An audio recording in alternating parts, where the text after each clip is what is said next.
Hello guys, मेरा नाम हर्ष है। आज मैं तुम्हारा स्टैंडर्ड एंड क्वालिटी मेंटेनेंस का 7 चैप्टर लेके आया हूँ। तो प्लीज़ अगर मेरा वीडियो अच्छा लगे तो प्लीज़ लाइक कीजिए, सब्सक्राइब कीजिए, बेल आइकन जरूर दबाइए और तुम्हारे जूनियर सीनियर इनको भी शेयर कीजिएगा। ठीक है, तो स्टार्ट करते हैं। आईएसओ है क्या? पहले देखो आईएसओ का फुल फॉर्म क्या है। International Organization for Standardization. क्या बोला? International Organization for Standardization. ठीक है, कब फाउंड हुआ था? Founded in 23 February 1947। ठीक है, कब? 1947, 23 फरवरी 1947 वो ये बना था आईएसओ, याद रखना। इसका जो हेडक्वार्टर है कहाँ पर? जिनेवा में है। और इट हैज़ 164 नेशनल मेंबर। कितने? 164 नेशनल मेंबर हैं आईएसओ में, याद रखना। ये बहुत ज़्यादा इंपॉर्टेंट है। और इसका जो मेन ऑब्जेक्टिव, ठीक है, क्योंकि क्वेश्चन से ऑब्जेक्टिव आते हैं और इनमें से कोई आ सकता है। ठीक है, ऑब्जेक्टिव देखते हैं क्या है। The main objective of ISO is to achieve, to maintain and continuously improve the product quality. क्या? कंटिन्यूसली अपने प्रोडक्ट की क्वालिटी को इम्प्रूव करना। And also improve the quality of operation. ठीक है, मतलब जो उसके किसी भी प्रोडक्ट के अंदर का जो ऑपरेशन उसको भी लगातार क्या इम्प्रूव करना। समझ में आ गया? ठीक है, ये सारे याद रख लेना। ठीक है, जितने ऑब्जेक्टिव हैं। अब अगले क्या है। आईएसओ है 3 मेंबरशिप कैटेगरी। कितने मेंबरशिप कैटेगरी? 3 टाइप की होती है। कौन सी? पहली कौन सी है? Member body. ठीक है, फिर करस्पॉन्डेंट मेंबर, फिर होता है सब्सक्राइबर मेंबर, लास्ट में पढ़ाऊंगा। ठीक है, तो पहले देखो मेंबर बॉडी क्या होती है। Member body are the national body. ये क्या होती है? एक नेशनल बॉडी होती है। Consider the most respective standard body in each country. They are the only member of ISO that has voting right. ठीक है, देखो इंडिया क्या है? एक मेंबर बॉडी है। ठीक है, उनके इंडिया के पास क्या? आईएसओ में वोटिंग करने का अधिकार होता है। ठीक है, कोई चेंज करना, कोई मतलब कुछ भी करना, कोई कोई नई चीज़ इंप्लीमेंट करना, वो किसके अंदर आता है? मेंबर बॉडी के अंदर आता है, याद रखना। ठीक है, इसमें इनके पास क्या होता है? वोटिंग राइट होती है। किसके पास? मेंबर बॉडी के पास। ठीक है, आप देखते हैं करस्पॉन्डेंट मेंबर क्या होते हैं। ठीक है, correspondent member are the country that do not have their own standard body. ठीक है, इन सब सारी कंट्री पर जितनी मेंबर बॉडी होंगी, जितनी कंट्री, मतलब जितनी कंट्री अगर इस आईएसओ में मेंबर बॉडी होंगी, उनके सबके पास क्या अपना खुद का स्टैंडर्ड बॉडी होगी। बट करस्पॉन्डिंग मेंबर में अपनी खुद की स्टैंडर्ड बॉडी नहीं होती है, याद रखना। जो मेंबर बॉडी उसमें वोटिंग राइट होते हैं। ठीक है, these member are inform by ISO work. ठीक है, आईएसओ वर्क के लिए इनको इन्फॉर्म किया जाता है, but do not part of ISO change. अगर कोई आईएसओ में चेंज करना हो, ठीक है, तो ये करस्पॉन्डेंट मेंबर नहीं कर सकते हैं। बट और मैम जो मेंबर बॉडी होती है वो कर सकती हैं। ठीक है, इनके पास वोटिंग राइट होता है। ठीक है, इनके पास वोटिंग राइट नहीं होता है और ये किसी भी चेंज को चेंज नहीं कर सकती हैं। ठीक है ना, मतलब कोई आईएसओ में चेंज करना हो, ये सब करना हो। ठीक है, ओके। अब हमारा जो लास्ट वन है, कौन है?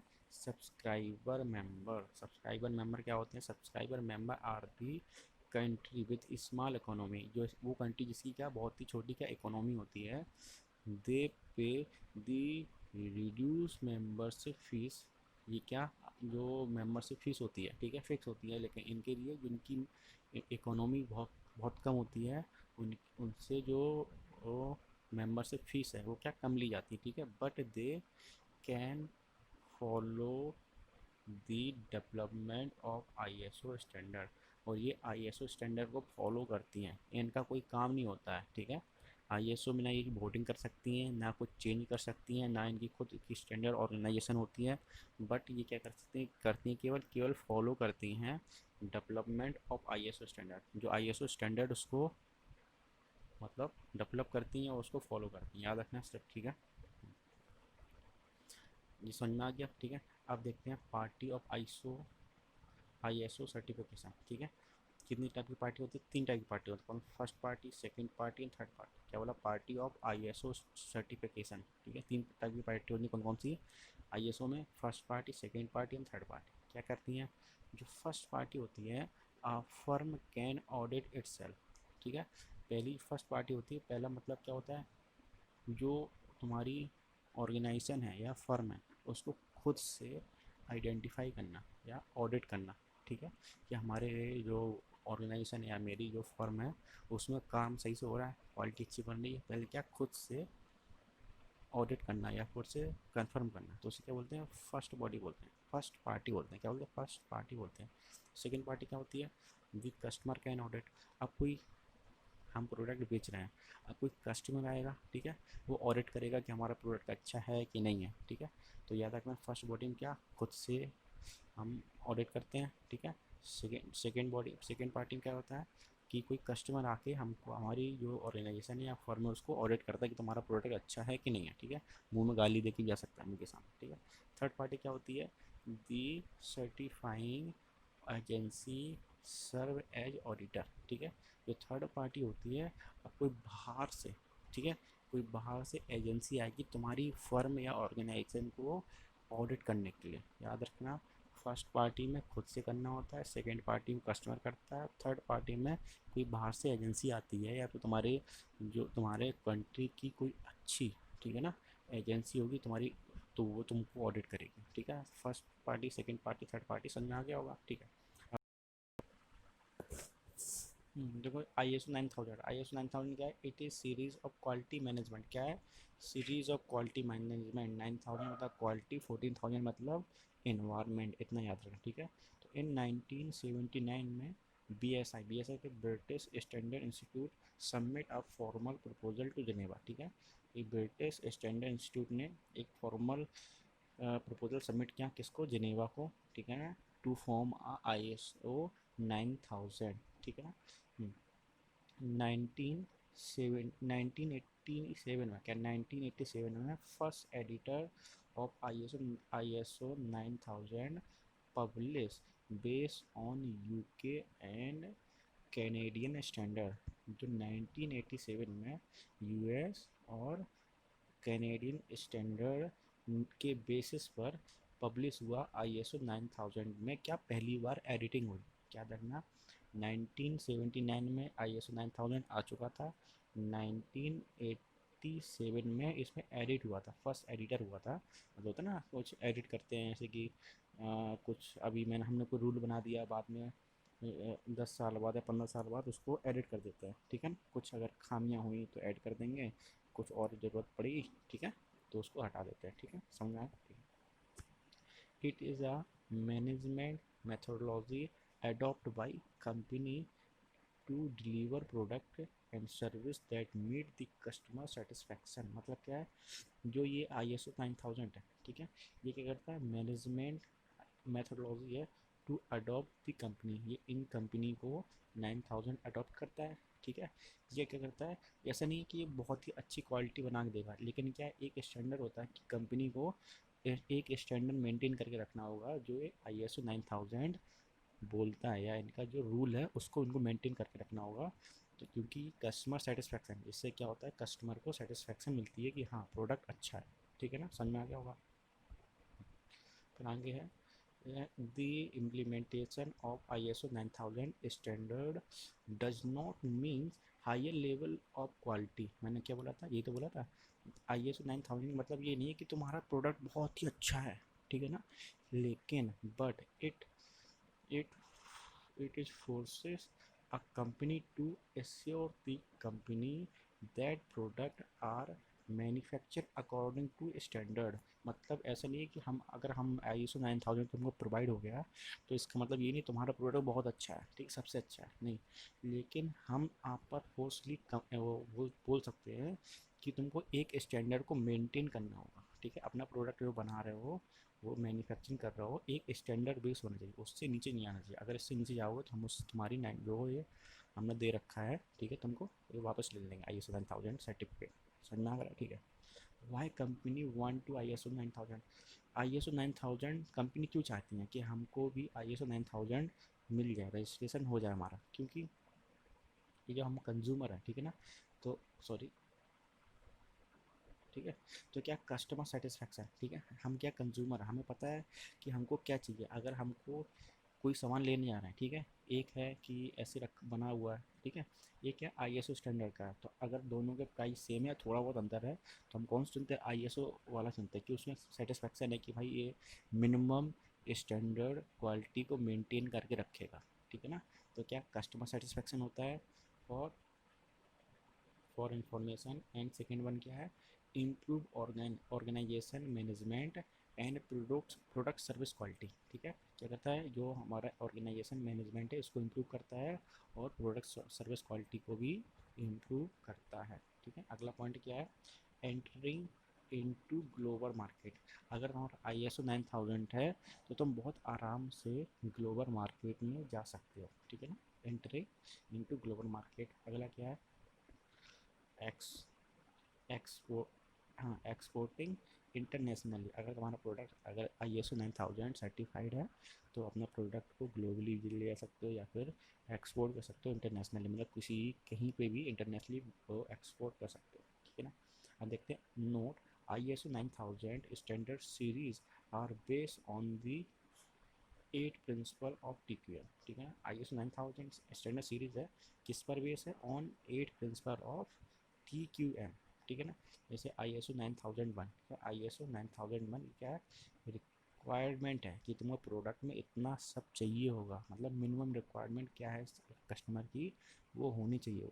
ISO 9001 रिप्रेजेंट करता है इसको। ठीक है, ISO 9002 क्या है, प्रोडक्ट स्टैंडर्ड, जो प्रोडक्ट का स्टैंडर्ड है वो कितना है। ठीक है ना, वो क्या, ISO 9002 इसको रिप्रेजेंट करता है। ISO 9003 क्या होता है, फाइनल इंस्पेक्शन एंड टेस्टिंग। हमारा जो प्रोडक्ट है फाइनल इंस्पेक्शन और टेस्टिंग के लिए ISO 9003 को रिप्रेजेंट करता है। ISO 9004 क्या है, गाइडलाइन है। ठीक है, हम ये बताएंगे कि तुम्हारे प्रोडक्ट की गाइडलाइन क्या होनी चाहिए, उसी के अकॉर्डिंग तुमको प्रोडक्ट बनाना होगा, कस्टमर के अकॉर्डिंग। ठीक है ना, समझ में आ रहा है। तो ISO 9004 के किसको गाइडलाइन, ISO 93 ISO 9003 किस, देखते करंट वर्जन ऑफ ISO 9000। ठीक है, जो अभी चल रहा है करंट वर्जन ऑफ ISO 9000 कौन सा है, ISO 9000 2015। ठीक है, 2015 क्यों है, क्योंकि ये 2015 में अभी नया एडिट हुआ है। ठीक है, तो ये एडिट होते रहते हैं, अमेंडमेंट होती बोलते हैं अमेंडमेंट। ठीक है, अमेंडमेंट होते रहते हैं। पहली बार कब हुआ था, 1987 में हुआ था, तो ISO 9000 1987 बोला गया। ठीक है, फिर 99 को हुआ था। ठीक है, 1999 को हुआ था, फिर 2015 में हुआ, और ये क्या करंट वर्जन है। ठीक है, तो ISO 9000 2015 क्या करंट वर्जन है ISO 9000। ठीक है, तो ISO 9001 है, इसको किससे रिप्रेजेंट करेंगे, ISO 9001 2015।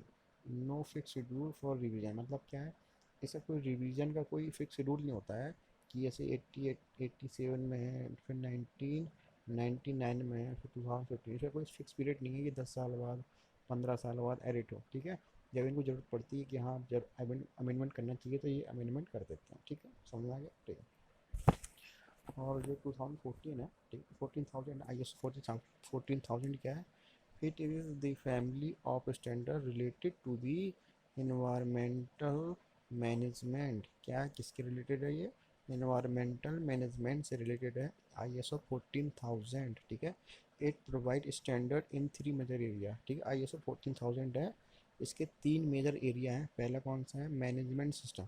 मैनेजमेंट सिस्टम क्या है, system development and integration of, F लिखा नहीं है। ठीक है, of management, sorry, environmental responsibility to the business planning. ठीक है, कोई बंदा अगर बिजनेस प्लानिंग करना है तो उसकी पूरी पूरी रिस्पॉन्सिबिलिटी होती है कि उस बिजनेस से क्या इफ़ेक्ट पड़ेगा इन्वायरमेंट में, वो सब बताना, वो सारा ध्यान रखना, और वैसे ही फिर अपनी प्लानिंग करना। ठीक है, याद रखना, पहला कौन सा, मैनेजमेंट सिस्टम, और जो हमारा सेकेंड वन है वो कौन सा है, ऑपरेशन सिस्टम। क्या है, ऑपरेशन सिस्टम। ऑपरेशन सिस्टम क्या होता है, it is about consumption of natural resources and energy. किसकी तब बताता है, जो ऑपरेशन सिस्टम होता है ये क्या बताता है, जो हम नेचुरल रिसोर्स एनर्जी कंज्यूम कर रहे हैं उसके बारे में बताता है। क्या बोला मैंने, जो हम नेचुरल रिसोर्सेज एंड एनर्जी को कंज्यूम कर रहे हैं उसको बताता है ऑपरेशनल सिस्टम या ऑपरेशन सिस्टम।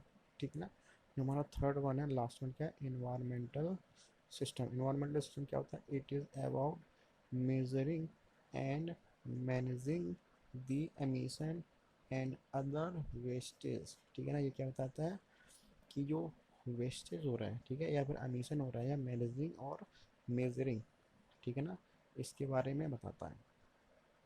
अगला पॉइंट है, it is based on British standard and instituted इन 1992। कब कब आया था ये? 1992 में आया था, ठीक है। और किस पर बेस है? ब्रिटिश स्टैंडर्ड के बेस पर है, ठीक है ना ये ISO 14000। अगला पॉइंट है ISO 14000 deal with how a company manage environment inside and what is effect immediate outside the company, ठीक है। ये जो ISO 14000 किसके बारे में बताता है कि तुम्हारी कंपनी के अंदर का इन्वायरमेंट कैसा है, ठीक है। और जो तुम्हारी कंपनी से उसके बाहर, जब हम कंपनी स्टार्ट करेंगे तो उसके बाहर क्या इफेक्ट पड़ेगा, जो हमारा आउटसाइड दी जो इन्वायरमेंट है उस पर क्या इफेक्ट पड़ेगा, ठीक है। इनसाइड क्या है, आउटसाइड क्या है, दोनों के बारे में बताता क्या ISO 14000, ठीक है। अब अगला पॉइंट क्या है? ISO ISO 14000 does not mandate a particular level of pollution or performance, but force on the awareness of process and producer that can affect the environment। मतलब क्या, जो ISO 14000 है ना, इनको कोई मतलब ये नहीं है कि हमको कोई भी इतना पॉल्यूशन लेवल को मेंटेन करना है, ठीक है। बट इनको फोर्सली अवेयरनेस किया जाता है कि तुम्हारे जो इन प्रोडक्ट या प्रोसीजर से जो तुम्हारा जो पॉल्यूशन जनरेट हो रहा है, ठीक है, उससे हमारा इन्वायरमेंट में क्या इफ़ेक्ट पड़ेगा, ठीक है, उसके बारे में इनको अवेयर किया जाता है, ठीक है। और ये उसको फिर करेक्ट कर सकते हैं अगर इनका मन हुआ कि हाँ कंपनी को ज़्यादा घाटा नहीं होगा और इससे अगर हम इसको करेक्ट करेंगे तो, ठीक है ना। तो ये इनका कोई फिक्स शेड्यूल नहीं होता है कि हमको अपने जो पॉल्यूशन लेवल को मेंटेन करना है, ठीक है। बट इनको ये बताया जाता है कि अगर तुम ये प्रोसीजर अपनाओगे या फिर तुम ये प्रोडक्ट बनाओगे उससे इन्वायरमेंट में क्या इफेक्ट पड़ेगा, ठीक है ना। ISO 14000 सिर्फ यही बोलता है। ISO 14001, क्या ISO 14001 किसके रिलेटेड है? ये है इन्वायरमेंट मैनेजमेंट सिस्टम, क्या EMS, इन्वायरमेंट मैनेजमेंट सिस्टम, ठीक है। ये कब लॉन्च हुआ था? 1996 को लॉन्च हुआ था, फर्स्ट लॉन्च है 1996, ठीक है। सेलिब्रेट 20 ईयर कंपनीशन बर्थडे 2006, ठीक है। 20 साल इनका बर्थडे बनाया गया था, कब? 2016 में, ठीक है, याद रखना इसको, ठीक है। ये देखते हैं जो 14001 है, ठीक है, कब आया था? पहली बार 1996 को आया था, ठीक है। फिर 2004 में अमेंडमेंट हुआ, फिर 2015 में अमेंडमेंट हुआ, ठीक है, कब? 15 सितंबर 2015 को। फिर कब अमेंडमेंट हुआ? 1 सितंबर 2018 को, ठीक है। याद रखना 2015 टू 2018 का जो पीरियड है इसे क्या बोलते हैं? ट्रांजिशन पीरियड बोलते हैं। क्या बोलते हैं? ट्रांजिशन पीरियड फॉर ISO 14001, ठीक है। क्या बोला मैंने? जो ISO 14001 है वो 2015 से 2018 तक ये क्या है? ट्रांजिशन पीरियड है। और अभी लेटेस्ट कौन सा है? 2018 चल रहा है अभी, ठीक है ना, याद रखना, ठीक है ना। वैलिडिटी ऑफ ISO 14001, इस कितनी वैलिडिटी थी ISO 14001 की? जो ISO 14001 की वैलिडिटी है कितनी? 2004 से लेके 15 सितंबर 2018 तक इसी क्या वैलिडिटी थी, किसकी? ISO 14001 की, याद रखना, ठीक है।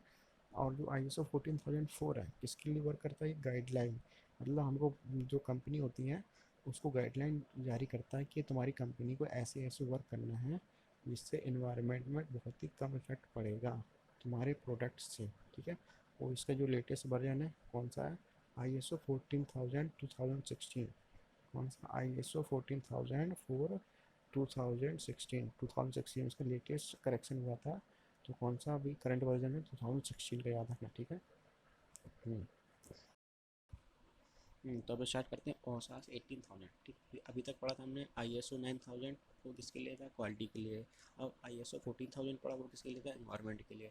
अब ओसास किसके लिए? ओसास है हेल्थ के लिए, याद रखना, ठीक है। और जो ओसास 18000 है इसका फुल फॉर्म क्या है? बहुत बार एग्जाम में आया है तो अच्छे से याद कर लेना। क्या है? Occupational health and safety assessment series, याद रखना, यहाँ पर क्या है? एंड है। क्या? Occupational health and safety assessment series, ठीक है।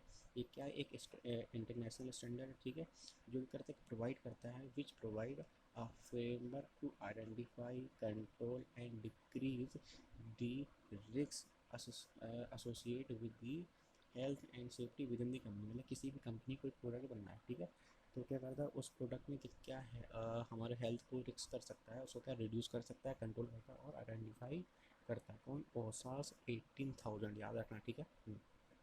अगला पॉइंट क्या है? इम्प्लीमेंट दी स्टैंडर्ड, क्या हमको अगर इस स्टैंडर्ड को इम्प्लीमेंट करते हैं, give clear signal to management the employ health and safety is the principle priority in the company, ठीक है।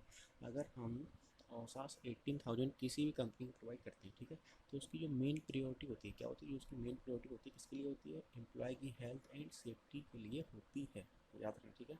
जो 18,001, क्या ओसास 18,001 है? क्या occupational health and safety management based on ISO 9001 and ISO 14,001, याद रखना। ISO 18,000 पता पड़ेगा, ठीक है। इसका फुल फॉर्म पता पड़ेगा क्या? Occupation health and safety assessment series, but इसमें क्या जाता है? सेफ्टी मैनेजमेंट क्या सेफ्टी मैनेजमेंट है, क्या occupational health and safety management based on कौन से बेसिस पर? ISO 9001 एंड ISO 14,001, ठीक है। ये करता क्या है? ये भी क्या करता है? ये भी वही है, minimize the health and safety risk, जो हेल्थ और सेफ्टी रिस्क है एम्प्लॉय की वो भी रिड्यूस करता है, ये सेम है, ठीक है। जो इसका वर्क है वही इसका वर्क है, लेकिन कुछ चेंज होगा। ये किस पर बेस है? ISO 9001 एंड ISO 14,001 पर बेस है, ठीक है। Sorry, it use process implement method PDCA cycle, ठीक है। जो ISO 18,001 है, ये किस प्रोसेस पर बेस है, ठीक है, या किस मेथड से, क्या किस प्रोसेस से इम्प्लीमेंट करता है? किसे इम्प्लीमेंट करता है? PDCA, ठीक है। क्या कहता है? PDCA साइकिल का यूज करके अपने प्रोसेस को इम्प्रूव करता है, या मेथड को क्या करता है? इम्प्रूव करता है, ठीक है। याद रखना ओसास 18,001 पता पड़ गया। ओसास 18,002 क्या होता है? क्या? अबाउट गाइडलाइन, ये किसके लिए? गाइडलाइन के लिए। किसकी गाइडलाइन? इम्प्लीमेंट, जो 18,001 है, क्या 18,001 है, इसको कैसे इम्प्लीमेंट करना है, ठीक। इम्प्लीमेंटेशन ऑफ ओसास 18,001, जो उसकी गाइडलाइन को प्रोवाइड करता है, ठीक है। क्या बोला मैंने? जो ओसास 18,002 है, एक गाइडलाइन प्रोवाइड करता है हाउ टू इम्प्लीमेंट ओसास 18,001, याद रखना, बहुत इंपॉर्टेंट, ठीक है। अब देखते हैं एमिशन नॉर्म्स। देखो, जो एमिशन नॉर्म्स है, क्या जो इंडिया में एमिशन नॉर्म्स है उसी को एमिशन स्टैंडर्ड कहते हैं। क्या बोलते हैं? एमिशन स्टैंडर्ड कहते हैं, ठीक है। कब रेगुलेट हुआ था? कौन रेगुलेट करता है इसको? सेंट्रल गवर्नमेंट रेगुलेट करती है, ठीक है। क्या लिखा है मैंने? कौन रेगुलेट करता है? सेंट्रल गवर्नमेंट उसको रेगुलेट करती है। BS नॉर्म्स, BS का प्रोग्राम क्या? भारत स्टेज, तो हो जाएगा भारत स्टेज नॉर्म्स, ठीक है। In India introduce in 2000, India में कब इसको इंट्रोड्यूस किया था? 2000 में इसको इंट्रोड्यूस किया गया था। किसने इंट्रोड्यूस किया था? एक मसेलकर कमेटी। कौन? मसेलकर कमेटी है, उसने इसको इंट्रोड्यूस किया था 2000 में, ठीक है ना। ओके, इसे कौन रेगुलेट करता है? Regulated by CPCB। CPCB full form है सेंटर पॉल्यूशन सेंटर बोर्ड। कौन इसके रेगुलेट करता है? सेंटर पॉल्यूशन सेंटर बोर्ड, जो किसके सेंटर के अंडर आता है, ठीक है। Under comes under ministry of environment and forest climate change, याद रखना, ये बहुत ज़्यादा इंपॉर्टेंट। किसके अंदर आता है ये? CPCB किसके अंदर आता है? इसके अंदर आता है environment and forest and climate change के अंदर आता है, ठीक है। BS norms is based on European norms, ठीक है। जो BS नॉर्म्स है किस पर बेसिस हैं? ये किस स्टैंडर्ड पर बेस बनाए गए हैं? ये यूरोपियन नॉर्म्स के बेसिस पर इनको बनाया गया है, याद रखना, ठीक है। ईच ईच स्टेज है सर्टेन लिमिट, हर एक स्टेज की क्या? हर एक सर्टेन लिमिट होती है ऑन पॉल्यूशन रिलेटेड, ठीक है। पॉल्यूशन रिलेटेड हर एक स्टेज, BS1 BS3 BS5 जितने भी हैं, उन सब का जो स्टेज है वो क्या? उनकी एक सर्टेन लिमिट है, किसे? पॉल्यूशन रिलेटेड, ठीक है। जैसे क्या? BS3, ठीक है। BS3 क्या है? Enforce across the country in October 2010। जो BS थर्ड है वो कब इन्फोर्स हुआ था? अक्टूबर 2010 में इन्फोर्स हुआ था, मतलब लागू हुआ था, ठीक है। ये करता क्या था? ये जो हम मोटर व्हीकल्स यूज़ करते हैं, इससे जो हाइड्रोकार्बन या कार्बन नाइट्रोजन मोनोऑक्साइड या नाइट्रोजन डाइऑक्साइड जो जनरेट होती है उसको कैसे रिड्यूस किया जाए, ठीक है। Lower hydrocarbon and NOx and क्या ऑन बोर्ड डायग्नोसिस सिस्टम, इसको भी कैसे रिड्यूस किया जाए, ठीक है, या इसको इम्प्लीमेंट किया जाता है क्या, ऑन बोर्ड डायग्नोसिस सिस्टम। तो देखो ऑन बोर्ड डायग्नोसिस सिस्टम क्या है, इस जगह जगह पर अगर तुम्हारी गाड़ी का पेट्रोल गाड़ी है या डीजल गाड़ी है तो उससे साइलेंसर के जगह धुआं निकलता है, ठीक है, तो क्या जगह जगह पे जो पुलिस वाले हैं तुम्हारे वो चालान काट देते हैं, ठीक है, ये उसी पर बेसिस है, ठीक है ना। ओके, अब कौन सा है BS4 क्या इंट्रोड्यूस इन अप्रैल 2010, कब इंट्रोड्यूस किया गया था, 2010 में इंट्रोड्यूस किया गया था, और ये इन्फोर्स कब हुआ था, ये इन्फोर्स हुआ था 2017, ठीक है, 1/4/2017 को इन्फोर्स हुआ था अक्रॉस द कंट्री, याद रखना, इंट्रोड्यूस हुआ था 2010 में और इन्फोर्स कब हुआ था 2017 में, ठीक है ना। ओके, अब 2005, 4 के बाद 5 नहीं आया, ठीक है, सीधे क्या 6 आया था, ठीक है, 6 कब आया था 2020, कब 2020 में इंट्रोड्यूस होगा, ठीक है, क्या 2020 में जो बिस 6 है वो इंट्रोड्यूस होगा ड्यू टू कोरोना पेंडेमिक। अब पता नहीं हो पाएगा कि नहीं हो पाएगा, लेकिन क्या ये 2006 कब आना था, 2020 में आना था, विल इंट्रोड्यूस इन 2020, याद रखें, ठीक है। तो ये चैप्टर यहीं ख़त्म होता है।